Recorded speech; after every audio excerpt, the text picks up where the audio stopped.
Под председательством президента Аслана Абжани состоялось совещание о ходе реализации государственной программы «Социально-экономическое развитие Республики Абхазия» на 2022-2025 годы. Вице-премьер-министр экономики Кристина Озган проинформировала главу государства и участников совещания о текущем статусе реализации госпрограммы социально-экономического развития. В рамках реализации предусмотренных программой мероприятий постановлением Кабмина от 28 июля 2022 года утверждена среднесрочная целевая программа модернизации бюджетного учета и отчетности Абхазии на 2022-2024 годы. Минфином ведется работа по ее реализации.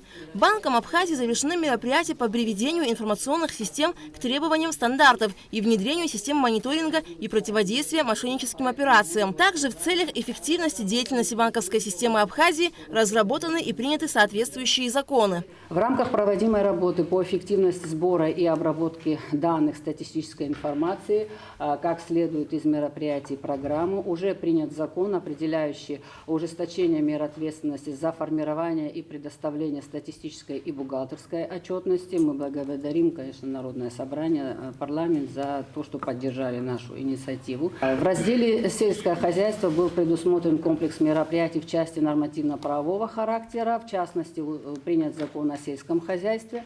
И в стадии разработки два законопроекта – это о сельскохозяйственных кооперативах и о личных подсобных хозяйствах.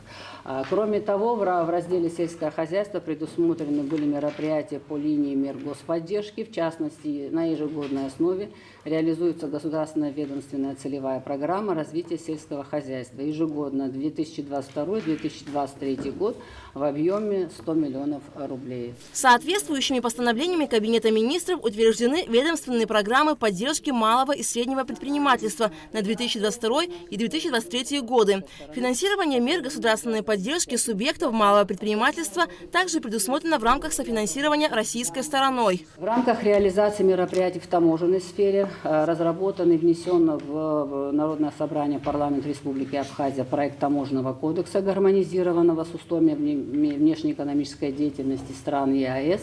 Он принят в первом чтении, и мы по согласованию с парламентом готовимся к принятию его во втором чтении. Соответственно, в рамках программы инвестиционной деятельности также предусмотрены мероприятия по автоматизации таможенных операций. 21 ноября 2022 года утверждена инвестиционная программа содействия социально-экономическому развитию Республики Абхазия на 2023-2025 годы. В рамках блока инвестиционного предусматривалась разработка генеральной схемы газификации. Мы уже докладывали, что договор был подписан в 2021 году. В соответствии с условиями договора работа была завершена в 2022 году. И на данном этапе в целях реализации такого масштабного проекта президент Абхазии обратился к руководству Российской Федерации с предложением о подготовке соответствующего межправсоглашения. Ожидаем, соответственно, позицию российской стороны по переговорному процессу.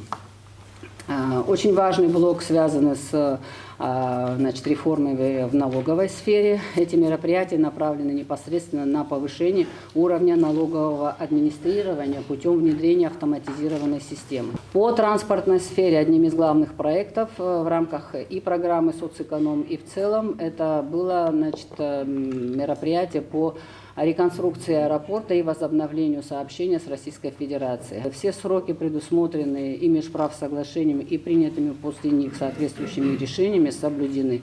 Мы приступаем к реализации проекта. Не буду долго говорить о структуре проекта. Хочу сказать, что срок ввода в эксплуатацию декабрь 2024 года, объем инвестиций 11 миллиардов рублей. Очень важный блок вопросов был связан с ростом заработной платы в государственном и частном секторах. Сумма софинансирования в 2023 году составляет 1,6 миллиардов рублей, и повышение заработной платы в текущем году отдельным категориям работников бюджетной сферы составило в среднем 18%.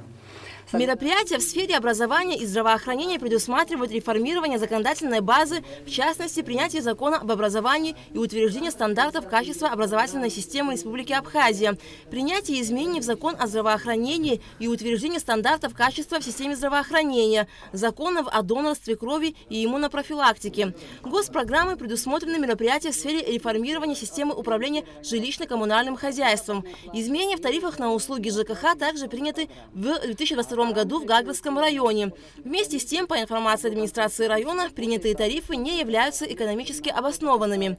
В части реализации мероприятий по модернизации инфраструктуры за счет инвестпрограммы 2023-2025 годов предусмотрено строительство очистных сооружений в городе Пицунда, капитальный ремонт системы водоснабжения города Гагра, канализационных насосных станций в Пицунде и Новом Афоне. Теперь, что касается мероприятий в сфере энергетики. В 2022 году был утвержден новый план тарифов до 2026 года.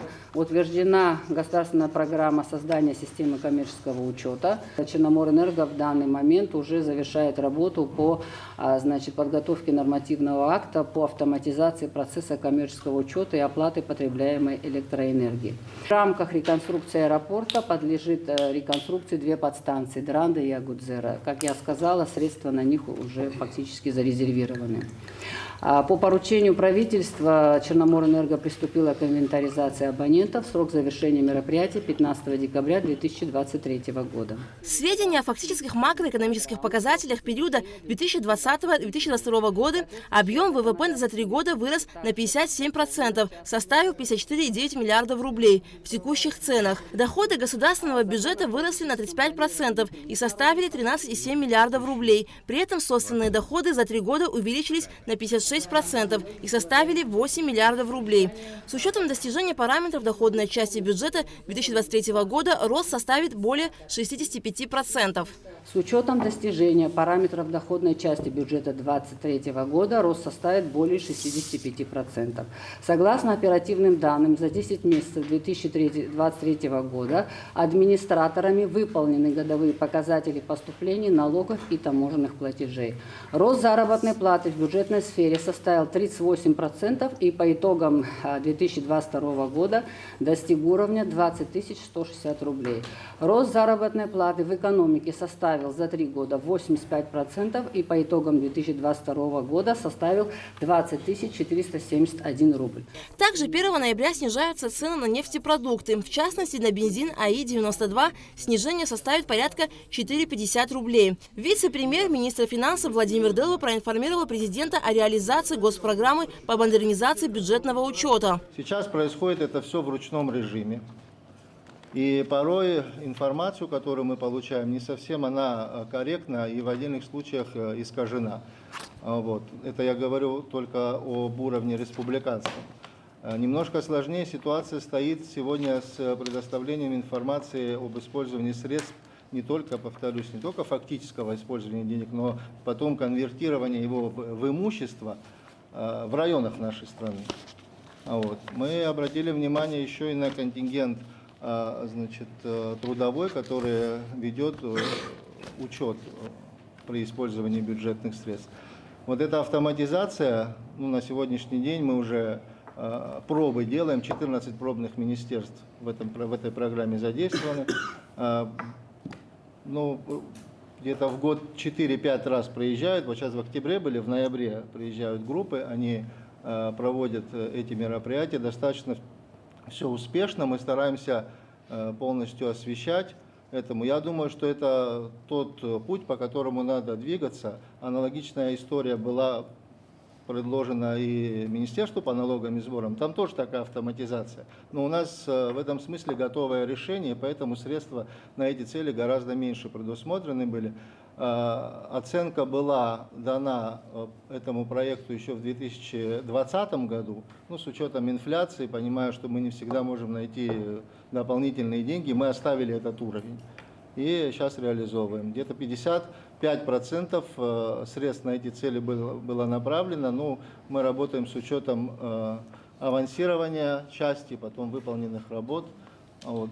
Мы получим в итоге после автоматизации. Сократим количество тех, кто работает в сфере, повысим уровень контроля бюджетных средств, их расходования. Что это нам даст? Уровень контроля сегодня осуществляется при исполнении бюджета, но полный цикл он замкнется при автоматизации бюджетного учета. Это в том числе дополнительные меры по контролю, в том числе при использовании средств российской финансовой помощи, в том числе на инвестиционные проекты. Естественно, и это наша большая заинтересованность. Предоставление бюджетной отчетности у нас, несмотря на то, что установлены определенные сроки, из-за отсутствия, ну вот говорю, полной компетенции в этом, в большей степени, мы своевременно не можем получать. После автоматизации, ну, я так полагаю, наверное, 100% мы будем знать всю картину о состоянии имущества страны, обязательствах, денежных обязательствах. Сегодня мы в бюджетной системе видим только, как используются средства. Ну, средства, направленные на цели, они монетизировались и превратились в имущество. Но мы не всегда оперативно эту информацию имеем. Там приобреталось имущество, станки, автотранспортные средства, служебные там, по различным отраслям. А насколько бюджетные обязательства позволяют этому, чтобы вот не было бесконечного принятия бюджетных обязательств, потому что это очень важно. Вот мы постоянно об этом говорим, но сейчас это просто в ручном режиме идет. Это очень сложно, очень-очень сложно. И квалифицированных, соответственно, кадров таких пока нет. Мы проводим обучение, думаю, что очень-очень хорошее. На совещании было отмечено, что в вопросах статистики есть проблемы с несвоевременным и некачественным предоставлением отчетности. Мы на эту тему говорили неоднократно. Что касается статистики, как-то ошибка у нас произошла, что мы не пригласили начальника управления. Видимо, нужно будет провести нам, Александр Золотинскович, отдельный разговор на эту тему, специализированный, потому что мы должны знать совершенно отчетливо, кто мы и чем мы располагаем на каждом этапе времени. Это очень важно для принятия выверенных решений. О проделанной работе и достижениях в области сельского хозяйства с подробным отчетом выступил министр сельского хозяйства Беслан Джобуа. Я могу сказать, что за 3 года освоение 300 миллионов рублей это способствовало тому, чтобы мы смогли каждый год более 80 гектаров, в этом году 120 гектаров ввести в оборот земли, которые не использовались, то есть из категории залежей. Сказать, что все это занимает именно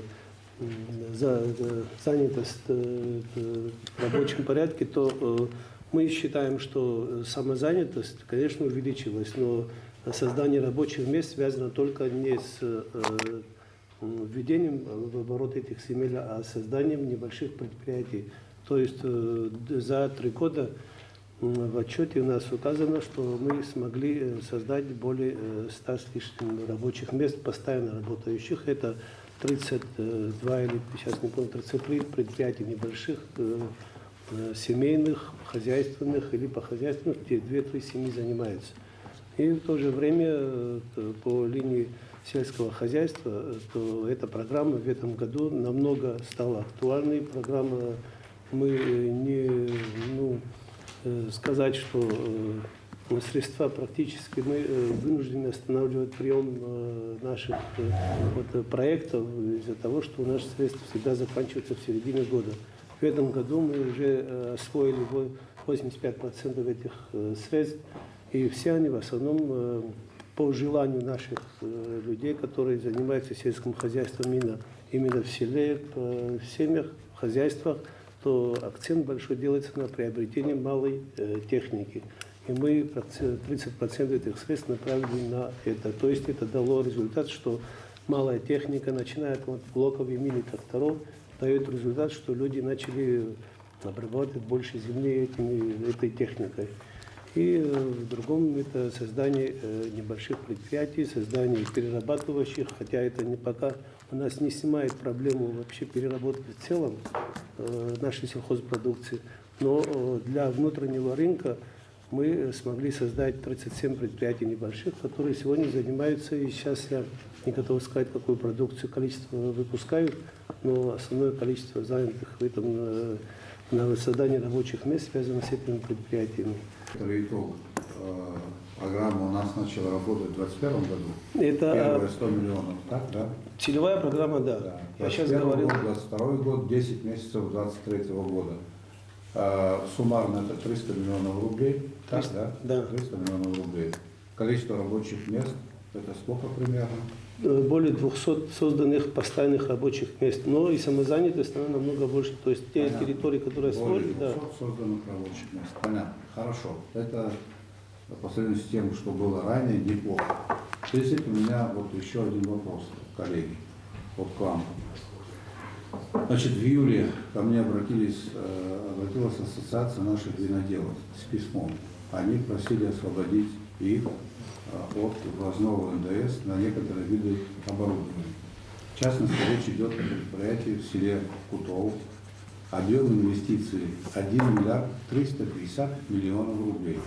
Это с учетом стоимости виноградника, завода и ресторана. Это более 100 рабочих мест. Мы знаем с вами о том, что наши виноделы являются одними из крупных налогоплательщиков. Такой объем инвестиций в одном проекте в Восточной Абхазии в отрасли сельского хозяйства его нет или есть?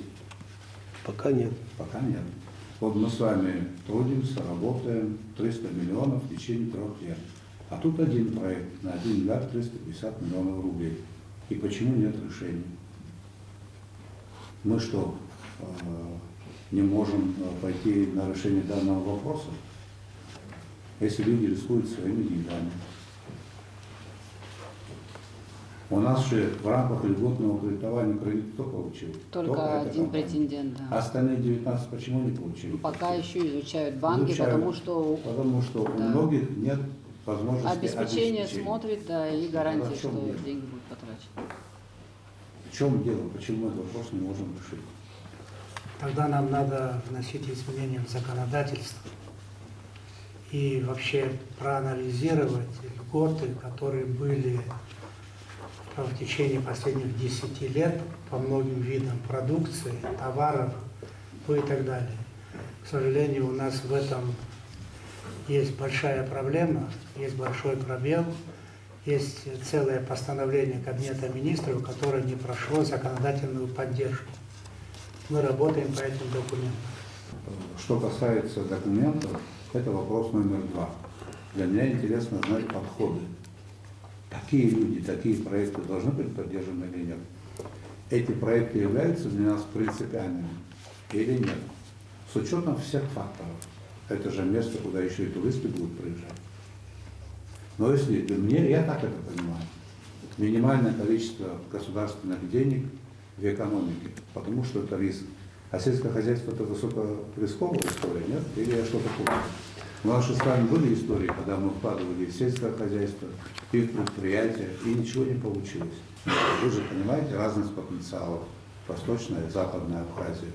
У нас какое количество людей, работоспособное население? Более 100. 120 тысяч на 44 официально. Пусть самозанятых мы не можем посчитать, сколько их будет. 1025, наверное, будет, правильно?